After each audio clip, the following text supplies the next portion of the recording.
క్షమించగలను? క్షమించేసి నువ్వు ప్రశాంతంగా జీవించాలి, నువ్వు నెమ్మది కలిగి జీవించాలి.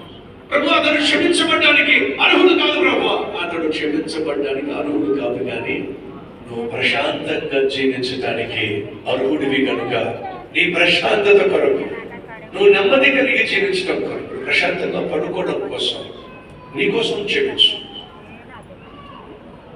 సరే ప్రభు క్షమించాలి ప్రభు, అయ్యా క్షమించాను అని చెప్పి నోటితో చెప్పమాకు. మరేం చెప్పాలి? క్రియల్లో చెప్పు.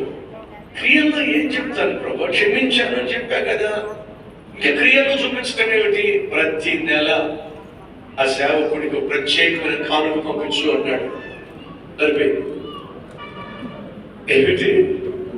ఏ సేవకుడైతే నా సేవకు 2 ముక్కలు చేశాడో ఆయన ఏం చేయాలట? ప్రతి నెల ప్రత్యేకంగా కానుక పంపించాలట. ఏం మాట్లాడుతున్నావు ప్రభు? క్షమించాను అంటున్నావు కదా, ఆ క్షమాపణ క్రియల్లో చూపించు.